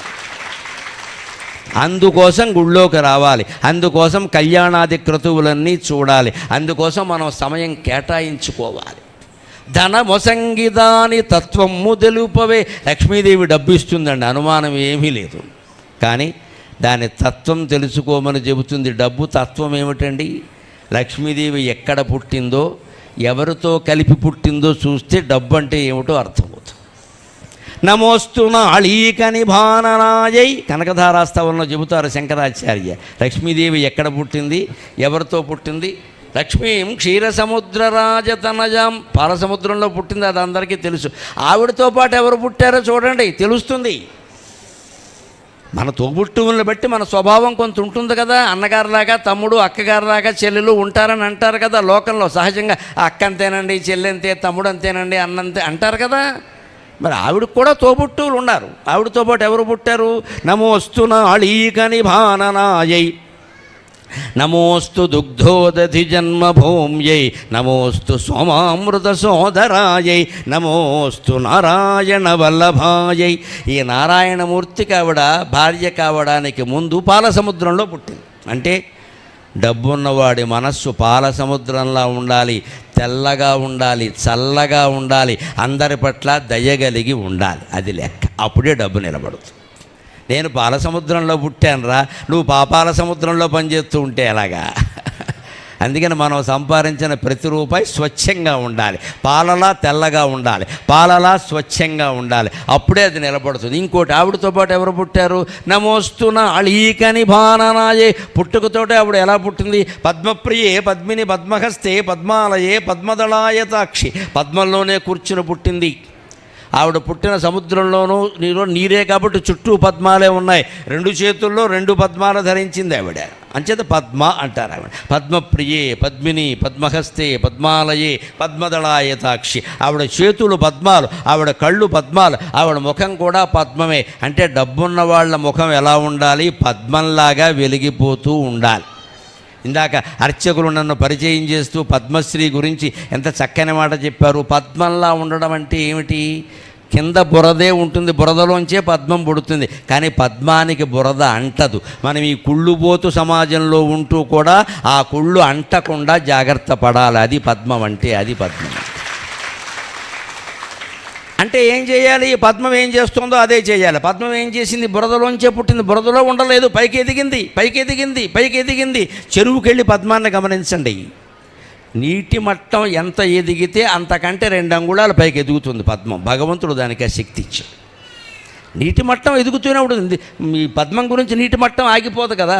చెరువులో నీరు పెరుగుతూనే ఉంటుంది, ఒక్కోసారి తరుగుతూ ఉంటుంది. చెరువులో నీరు పెరిగింది అంటే పద్మం అప్రయత్నంగా ఇంకో 2 అంగుళాల పైకి ఎదుగుతుంది. అంటే నీ జీవితంలో దుఃఖభారం సుఖభారం కూడా 2 పెరిగినప్పుడు నువ్వు అంతకంటే ఎత్తుగా ఎదుగు. అప్పుడు సుఖంగా ఉంటావు, అప్పుడు సుఖంగా ఉంటావు. నేను 2 మాటలు వాడాను గమనించండి. ఇందాక కూడా మా అమ్మ ప్రార్థన పద్యంలో ఈ ఏసన్సాగిన సౌఖ్య దుఃఖములనెంతే గెల్వగా తీవ్ర నారాచమ్ముల్ భవదీయ పాదయోగమే అన్నారు. సౌఖ్యము దుఃఖము 2 కూడా నన్ను బాణాల్లాగే బాధపడుతున్నాయమ్మా, అనుమానమేలా. ఈ బాణాలను ఎదిరించి యుద్ధంలో గెలవాలి అంటే నీ పాదాలనే బాణాలు నాకు ఉండాలి. బాణానికి బాణమే కదా, బాంబుకి బాంబే కదా. మరి అందుకని ఆ బాంబుల్ని గెలవాలంటే నీ పాదాలనే బాంబులు నాకు ఉండాలమ్మా అన్నాను కదా. సౌఖ్యము ఇబ్బంది, దుఃఖము ఇబ్బంది. దుఃఖం ఇబ్బంది అంటే మనం అందరం అంగీకరిస్తాం. సౌఖ్యం ఇబ్బంది అంటే సౌఖ్యం ఇబ్బంది అంటారేమిటండి? సుఖంగా ఉండాలని కోరుకుంటాం కదా. లేదు, లోతుగా పరిశీలించే అలవాటు లేక మనం మాట్లాడుతున్నాం. దుఃఖం సుఖం 2 ఒక్కటే. ఎలాగో తెలుసా? దుఃఖం మనల్ని ముంచేస్తుంది, సౌఖ్యంలో మనం మునిగిపోతాం. ఏదైనా మునగడం ఖాయం. 2 ఒకటే. ఒక సుఖం ఏదో వచ్చిందనుకోండి, సంపదలు వచ్చాయి, పదవి వచ్చింది, పీఠం వచ్చింది, అధికారం వచ్చింది, ఏదో దాంట్లో మనం మునిగిపోవట్లా. మునిగిపోవడం అంటే పార్టీలు ఇస్తున్నారు కదా, నేను ఒక్కడికే వచ్చింది ఆ పదవే. బోడి పుట్టినరోజుకి వేళ 10 లక్షలు ఖర్చు పెట్టి పార్టీ ఇస్తున్నాయి. నువ్వు ఒక్కడు పుట్టావా? 84 లక్షల జీవరాశులు పుట్టే గడిది గుడ్డు నువ్వెంత? నీ పుట్టుకెంత ఎక్కడ? దానికి ఒక పెద్ద పార్టీయా? ఆ పార్టీలో ఏం వాడుతున్నారో అందరికీ తెలుసు. గుళ్ళో మాట్లాడుకోకూడదు. ఇంకా అలాంటి పార్టీలన్నీ ఇస్తారు, మళ్ళీ గుళ్ళోకి వచ్చి దండం పెట్టుకుంటారు. అదే ఇది ఇదే. ఈ మార్పు రానంత వరకు లక్ష్మీదేవి నిలబడదండి. నువ్వు ఏం పార్టీ అంటే దేనికి ఇస్తున్నావు? ఏం సాధించామని? నువ్వు పుట్టినరోజు గొప్పదైతే ఊళ్ళో వాళ్ళు చేసుకోవాలి. నీ పుట్టినరోజు నువ్వు చేసుకోవడం అంటే నీ గొప్ప నువ్వే చెప్పుకుంటావా? మనం చేస్తున్నది అదే. ఆ సుఖంలో మనం మునిగిపోయామా లేదా? ఏదైనా ఒక పదవి వచ్చిందండి, వెంటనే ఈ నాయకుల వారు 10 మందిని పిలిచాడు. 10 రోజులు ఆడావిడ, ఊళ్ళంతా వాల్ పోస్టర్లు, పెద్ద ఫ్లెక్సీలు, అంతా ఇదే సుఖంలో మునిగిపోవడం అంటే. ఈయన కారులో పెడుతున్నాడు, అక్కడ ఫోటో ఏడెవడరా చిన్న ఫోటో వేసాడు, పెద్దదేమని చెప్పి ఇదే మునిగిపోవడం అంటే. ఆ చిన్న ఫోటో సరిపోలేదు ఆయనకి. నేను చూస్తాను హైదరాబాద్లో, ఆశ్చర్యపోతా, వేసవకాలంలో చలివేంద్రం అని పెడతారు.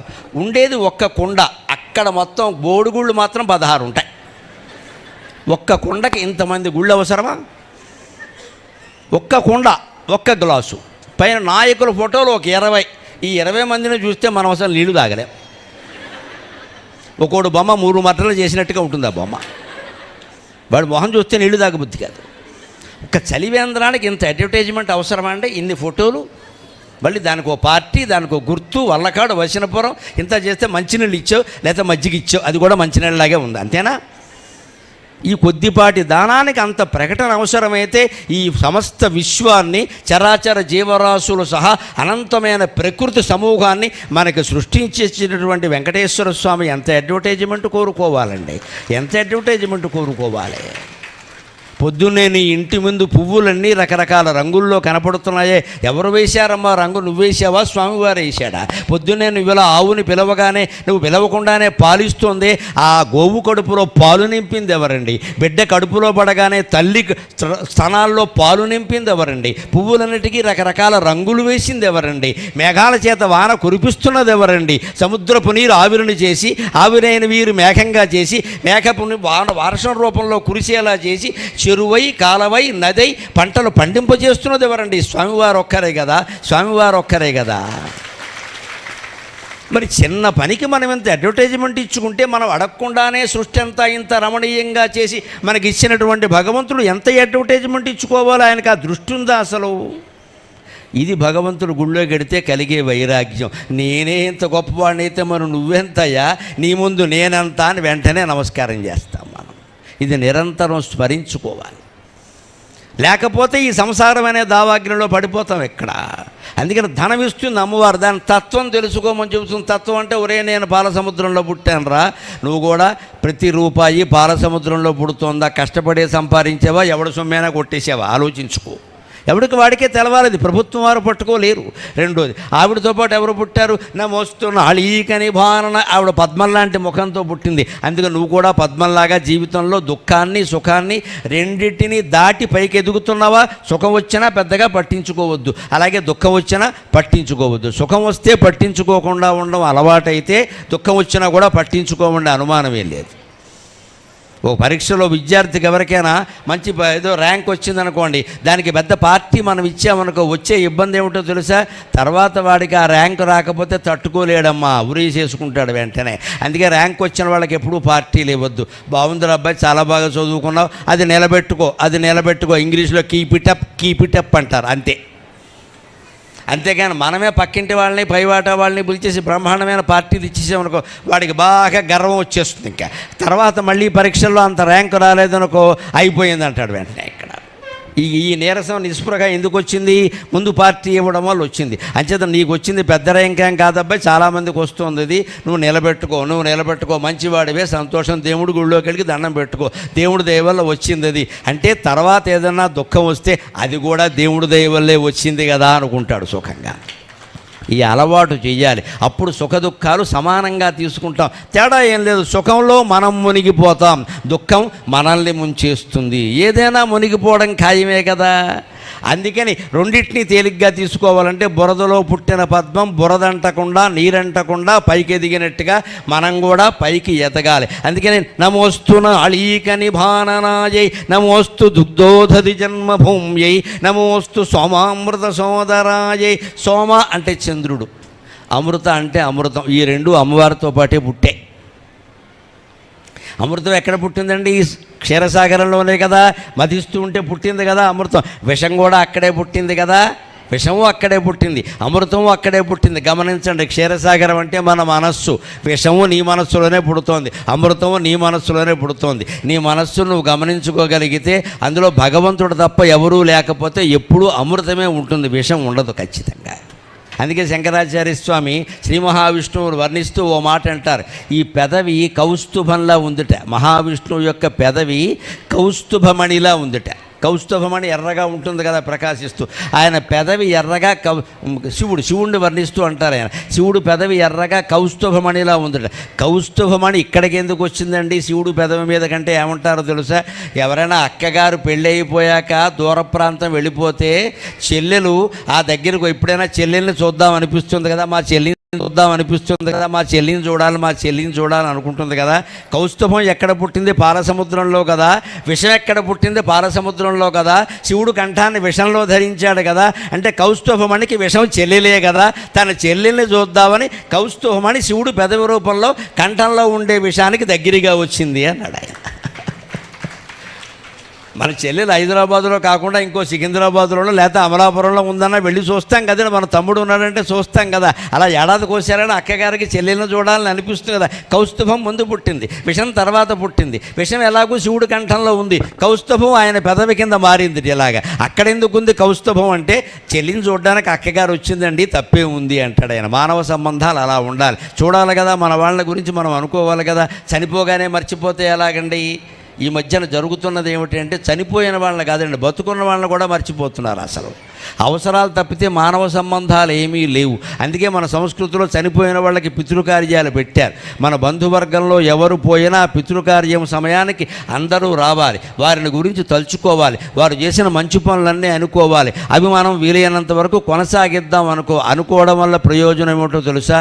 మన మనస్సు బాగుంటుంది. రెండోది, శాస్త్రంలో మాట చెబుతున్నా, మనం ఎంతకాలం వారు చేసిన పుణ్యకార్యాలు ఇక్కడ తలుచుకుంటే అంతకాలం వారు స్వర్గంలో ఉంటారు, అనుమానమే లేదు. అక్కడ వారు చేసిన ఉపకారాలు, వారు చేసిన దాన ధర్మాలు మనం ఇక్కడ ఎంతకాలం తలుచుకుంటూ ఉంటామో అంతకాలం వారు బాగుంటారు అక్కడ. ఇది ధనతత్వం. ధనంతో పాటుగా పాలసముద్రంలో పుట్టింది.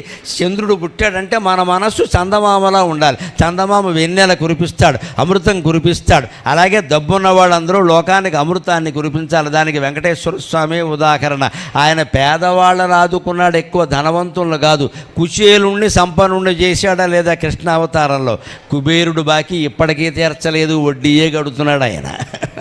అంచేది వెంకటేశ్వర స్వామి పేదవాళ్ళ పార్టీ కానీ డబ్బు ఉన్న వాళ్ళ పార్టీ కాదు. అలాగని మనం పేదవాళ్ళం అవ్వాల్సిన అవసరం ఏం లేదు. ఇక్కడ డబ్బున్నా సరే ఆ డబ్బు మనది కాదు. డబ్బుకు మనం ధర్మకర్తలం మాత్రమే అనుకోగలిగితే శాంతి భ్రాంతి చేయు సంసారదావాగ్ని ఆర్పణించిన అవే అమృతమూర్తి. ధనమొసంగి దాని తత్వము తెలుపవే వెంకటేశు తరుణి విశ్వభరణి. ఆ రకంగా లక్ష్మీదేవి ఆ తత్వాన్ని కూడా మనకి తెలియజేస్తుంది. ఒక్కసారి మీరు వెళ్ళేటప్పుడు కానీ తిరిగి వచ్చినప్పుడు కానీ లక్ష్మీదేవి యొక్క ముఖారవిందాన్ని చూడండి. ఎంత పసుపు రంగులో మెరిసిపోతూ ఉంటుందో, ఆ పెట్టుకున్న కుంకుమ రేఖ ఎరుపు రంగులో ఎంత మెరిసిపోతూ ఉంటుందో. అందం అంటే పసుపు కుంకుమలే. రకరకాల ఫెయిర్ అండ్ లవ్లీ క్రీములన్నీ అందాలు కాదు. ఇక్కడ ఇవాళ డ్రెస్సింగ్ టేబుల్ ఉంటుంది, అక్కడ 26 డబ్బాలు 36 సీసాలు ఉంటాయి. పసుపు కుంకుమ రెండు ఉండవు. వాటి అవసరం ఏం కనపట్లేదు. ఇక్కడ అసలైన సౌభాగ్య చిహ్నాలు తీసేసి దౌర్భాగ్య చిహ్నాలన్నీ పెట్టుకున్నాం. అందులో మిస్ వరల్డ్ అంతా పోటీలు ఇక్కడ జరుగుతున్న తర్వాత ఈ అమ్మకాలు ఇంకా బాగా పెరిగాయి ఈ మధ్యన. ఇలా ప్రతి పోటీ ప్రతి రకం కూడా ఎందుకు పెడుతున్నారంటేనమ్మా, మన దగ్గర బాగా జనం ఉన్నారు విపరీతంగా. వీళ్ళు బాగా లౌల్యాలు చాపల్యాలు ఎక్కువ. ఆ మిస్ వరల్డ్ ఏం రాసుకుందిట? ఆమోదం రాసుకుంది, నువ్వు కూడా రాసుకో. ఈ వ్యామోహాల్లో మనం పడొద్దండి. మీకు నేను చెబుతున్నా, అందాల పోటీ పడితే 14 లోకాల్లోనూ నెక్కగలిగింది మన లక్ష్మీదేవి ఒక్కరేనమ్మా, అనుమానమే. అంత అందం ఎక్కడైనా ఉందా? ఏ మొగాళ్ళలోనైనా, ఏ ఆడదానిలోనైనా, ఏ దేవతల్లోనైనా 60,000 మంది అప్సరసల్లో అందం ఉందా అండి? ఆ విగ్రహ రూపంలోనే ఆవిడ అంత అందంగా ఉంటే వైకుంఠానికి వెళ్ళి చూడగలిగితే ఎంత అందాన్ని చూడగలుగుతామండి, ఎంత అందాన్ని చూడగలుగుతాం. అంత అందాన్ని వక్షస్థలంలో పెట్టుకుని సేవ చేయించుకుంటూ ఉన్న వెంకటేశ్వర స్వామి ఎంత అదృష్టవంతుడు నిజంగా. పసుపు ముద్ద మీద మిసిమి కుంకుమ రేఖ దైవ ధ్యాన ముద్రలోన దైవ దీప్తి. ఆ విగ్రహాన్ని చూసినప్పుడు నాకు కలిగిన భావనని మీకు పద్యం రూపంలో చెబుతున్నా. పసుపు ముద్ద మీద మిసిమి కుంకుమ రేఖ ధ్యాన ముద్రలోన దైవదీప్తి. ముఖము చూచినంత ముక్తి కల్గును తల్లి, ముఖము చూచినంత ముక్తి కల్గును తల్లి. వెంకటేశు తరుణి విశ్వభరణి. అమ్మవారి ముఖాన్ని చూడండి, మీకు చూపు తిప్పుకోవాలని అనిపించదు అసలు. ఇక్కడ అవకాశం ఉంది మనకి, పెద్ద పెద్ద ఇంకా తిరుపతి లాంటి చోట అవకాశం, ఇక్కడ అవకాశం ఉంది, మన అదృష్టం కదా. ఇంకో చోట చూడనిస్తారా? చూడనిచ్చినంతసేపు చూడాలి, కళ్ళు అలసిపోయే వరకు చూడాలి, కళ్ళు ముయ్యకూడదు. గోపికలైతే శ్రీకృష్ణుడి విషయంలో అనుకుంటారట, పగలల్లా ఎప్పుడో అడవిలో ఉంటావయ్యా గోవుల్ని కాసుకుంటూ, సాయంత్రం వస్తావు ఆ మురళి వాయిస్తానంటావు, మేమేమో పనులన్నీ మానుకుని మేము వచ్చి కూర్చుంటాం యమునా తీరంలో, అప్పుడు ఏమన్నా నీ అందాన్ని చూద్దామంటే దిక్కుమాలని చీకటి, అప్పుడే రాత్రి అయిపోయింది. మరి అప్పుడు లైట్లు లేవు కదా, చీకటి పడిపోయింది. ఏదో ఈ మునిమాపు చీకటి అంటారు, నిశాముఖం 6 నుంచి 7 వరకు మునిమాపు అంటారు, అంటే చీకటి పడుతూ ఉంటుంది. ఈ మునిమాపు వేళ నీ అందాన్ని చూద్దామంటే లక్ష్మీవర్ర రెప్పలు అడ్డముగ చేసనిదేల విధాత క్రూరుడై, ఆ దిక్కుమాలిన బ్రహ్మదేవుడు మా కళ్ళకి రెప్పలు అడ్డంగా పెట్టాడు. ఈ రెప్పపాటు లేకుండా నిన్ను చూస్తూ ఉండేవాళ్ళం కదా అన్నాయండి.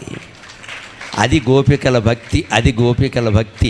దేవాలయంలో దేవుణ్ణి దర్శిస్తే మనం ఏం కోరుకోవాలంటే ఒక్కళ్ళు రెప్పలు కూడా లేకుండా ఉంటే అలా చూసేదాన్ని కదా అనుకోవాలి.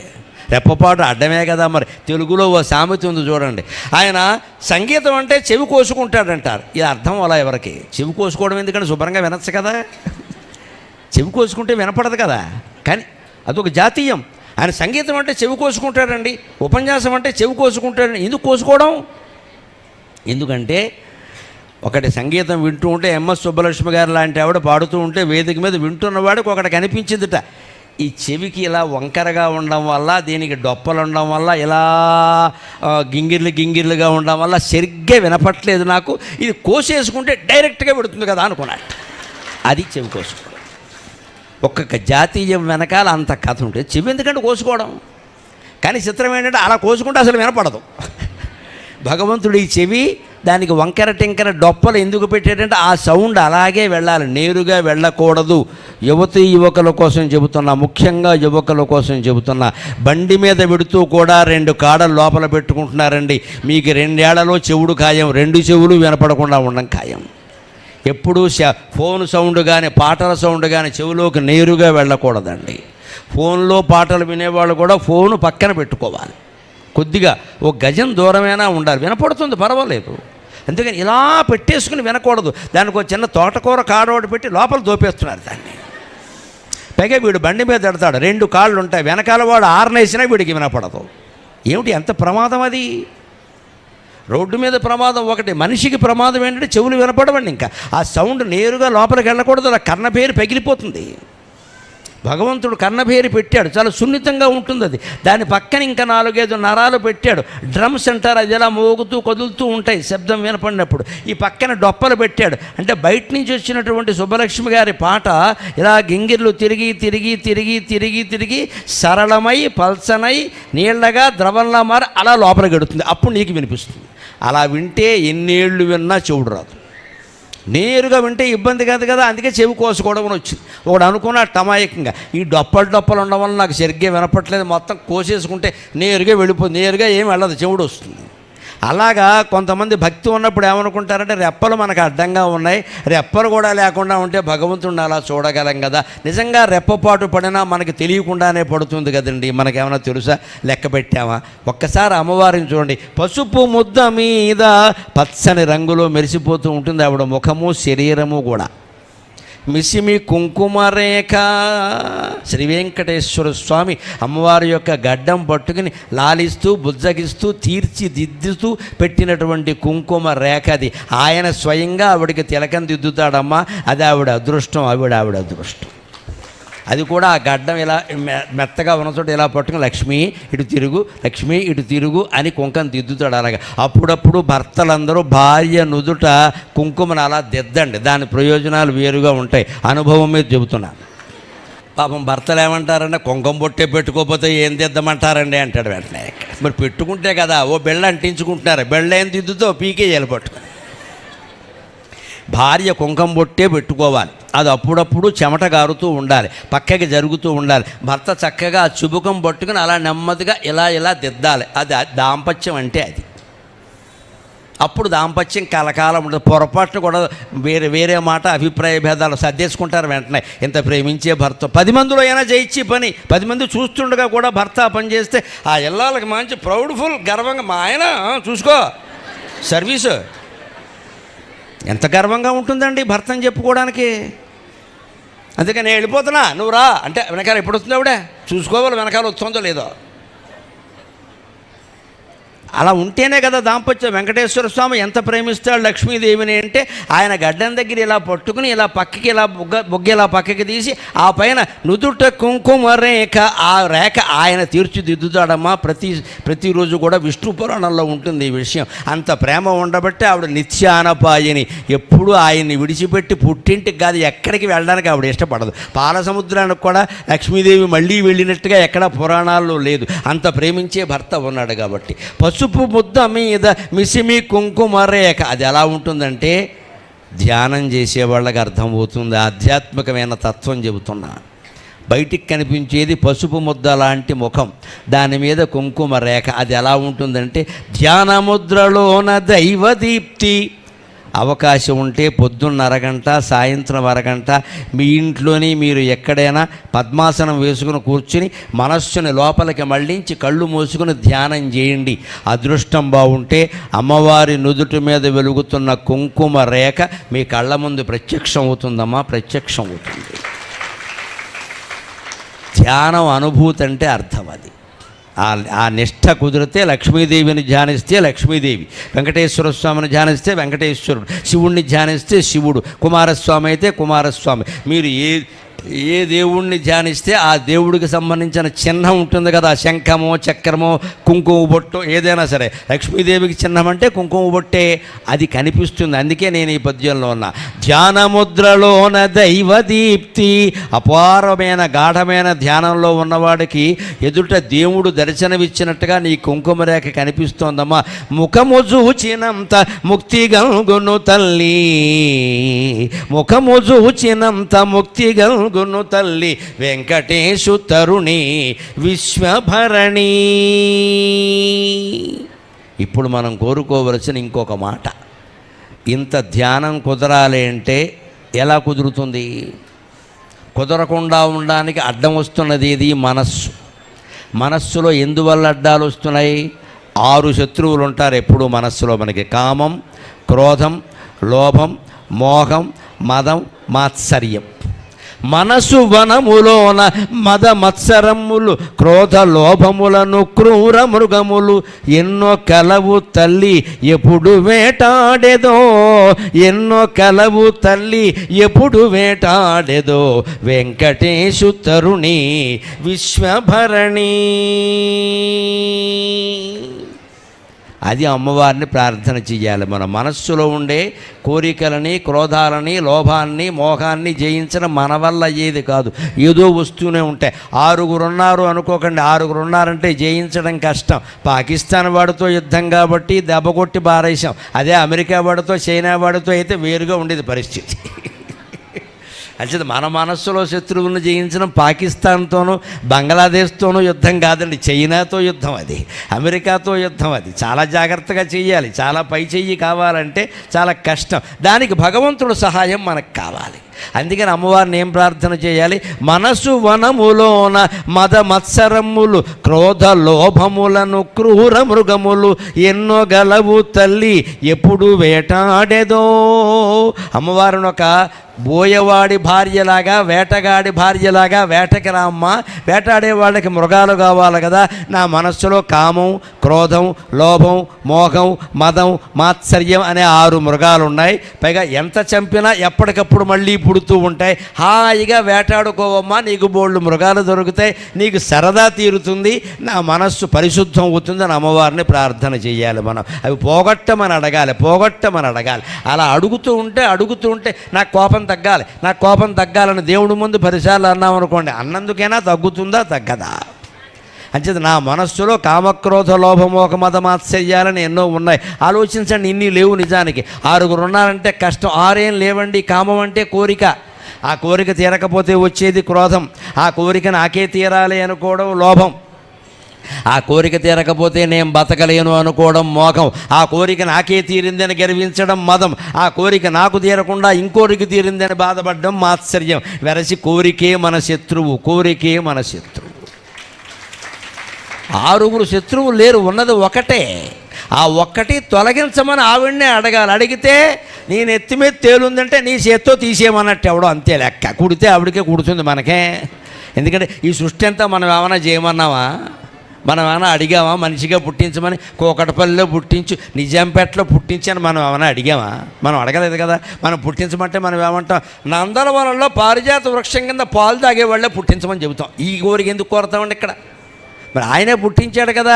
అందుకని నేను ఎత్తి మీద తేలుందని ఎవడో చెప్పాట, నీ చేత్తో తీసేయన్నట్టు గొడవ లేకుండా, కుడితే వాడినే కుట్టిందని. అలాగే మనం అమ్మవారి దగ్గర దేవుడి దగ్గర ఏమిటంటే ఇన్ని బాధలు ఉన్నాయి, మంచిది నువ్వే తీసే, నువ్వు మీ ఆయన కలిపి పెట్టారు, నేను ఏమైనా పెట్టమన్నాను ఇక్కడ. అందుకే అమ్మవారిని చివరిగా కోరవలసిన కోరిక చెప్పి నేను సెలవు తీసుకుంటానండి. కంటి పాపలందు చంటి పాపల మంచు నిలువ నిమ్ము తల్లి నిత్యమల్లి, కంటి పాపలందు చంటి పాపల మంచు నిలువ నిమ్ము తల్లి నిత్యమల్లి, వెడద కన్నులందు వెలుగు చూడవలదే, వెలుగు చూడవలదే, వెడద కన్నుల యందు వెలుగు చూడవలదే, వెడద కన్నుల యందు వెంకటేశు తరుణి విశ్వభరణి. తెలుగులో కాపాడడానికి ఒక మాట ఉంది. కడుపులో పెట్టుకుని కాపాడాడంట, కళ్ళల్లో పెట్టుకుని కాపాడాడంట. ఈ రెండే అంట. చెవిలో పెట్టుకుని కాపాడాడు, మోకాల మీద పెట్టుకుని అనరు. అక్కడ కాపాడడం కుదరదు. కాపాడాలంటే రెండే లెక్క. కడుపులో పెట్టుకుని కాపాడడం అంటే తల్లి. మన జీవితం మొత్తం మీద మనం నిశ్చింతగా ఉన్నామంటే ఎక్కడండి? తల్లి కడుపులో ఉన్న 9 నెలలే నిశ్చింతగా ఉన్నాం. బయటకు వచ్చింది మొదలు ఎల్కేజీ అన్నారు, ఊకేజీ అన్నారు, 2 అన్నారు, ఎంసెట్ అన్నారు, ఇంజనీరింగ్ అన్నారు, ప్యాకేజీ అన్నారు, లీకేజీ అన్నారు, చంపేశారు పట్టుకుని ఇక్కడ. అంచేత మనిషి సుఖంగా ఎప్పుడున్నాడు అంటే తల్లి కడుపులో ఉన్న 9 నెలలే. అందుకే తెలుగులో సామెత కడుపులో పెట్టుకుని కాపాడిందమ్మా.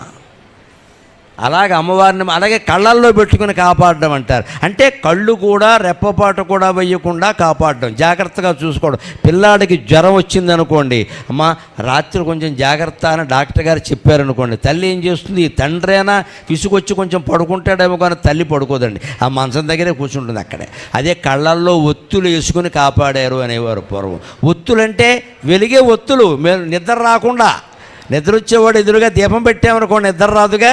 కళ్ళల్లో ఒత్తులు వేసుకుని కాపాడతారు కొందరు తల్లులు. బిడ్డల మంచం దగ్గరే మంచం వేసుకుని మంచం మీద పడుకోకుండా కిందే కూర్చుని వాడి మీద చెయ్యేసి నాన్న ఎలా ఉంది, కాస్త కదిలితే చాలు, నాన్న ఎలా ఉంది, నాన్న ఎలా ఉంది, గ్లూకోజ్ తాగుతావా అని అలా అడుగుతారే, అది కళ్ళల్లో పెట్టుకుని కాపాడడం. ఆ రకంగా అమ్మవారిని అడగాల మనం. కంటి పాపలందు చంటి పాపల మంచు నిలువ నిమ్ము తల్లి నిత్యమల్లి. మా ఇంటి ముందు పూచే నిత్యమల్లి పువ్వు లాంటి నువ్వు మమ్మల్ని అమ్మ కళ్ళల్లో పెట్టుకుని కాపాడు. కంటి పాపలు అంటూ ఉన్నాయి కదా, కనుగుడ్లు. ఆ కంటి పాపల రూపంలో ఉండే చంటి పాపలు అనుకుని మనం కాపాడు. ఎందుకంటే మన వయస్సు 70 ఏళ్ళున్నా 80 ఏళ్ళున్నా ఎంతున్నా ఆధ్యాత్మికంగా పసిపిల్లలమే మనం అందరం కూడా. మనకు ఆ జ్ఞానం ఏమీ తెలియదు నిజానికి, అది ఆవిడ ఇవ్వాలి. భగవంతుడి ముందు అందరూ పిల్లలమే. ఇందులో ఎవరు వయస్సులు మెజారిటీ ఏమి ఉండదు ఇక్కడ, అందరం పిల్లలు. మేము నీ చంటి పాపలం అమ్మ, మమ్మల్ని అలాగే కాపాడు తల్లి. నీ నిలువని నిలుపుకొనుము తల్లి నిత్యమల్లి, వెలుగు చూడవలదే వెడద కన్నుల యందు. ఆ కళ్ళల్లో పెట్టుకుని కాపాడమని ఎందుకు అడుగుతున్నావు అంటే, నీ వెడద కన్నుల యందు విశాలమైన తామరపు రేకుల్లాంటి నీ కళ్ళల్లో ఉండే వెలుగు మేము చూడాలి కదమ్మా. అందుకని మమ్మల్ని కళ్ళల్లోనే కాపురం పెట్టుకొని తల్లిని వెంకటేశు తరుణి విశ్వభరణి. ఈ విశ్వాన్నంతటినీ ఒక కుంకుమ భరణిలాగా చేసి ధరిస్తూ ఉన్నటువంటి నీకు నమస్కారం చేస్తున్నానమ్మా అని మనం సెలవు తీసుకుంటున్నాం. ఈ స్తోత్రం మీకందరికీ ఆయురారోగ్య భోగ భాగ్యాలని, అంతకు మించి మనశ్శాంతిని కలిగించాలని ప్రార్థిస్తూ స్వస్తి ప్రజాభ్యః.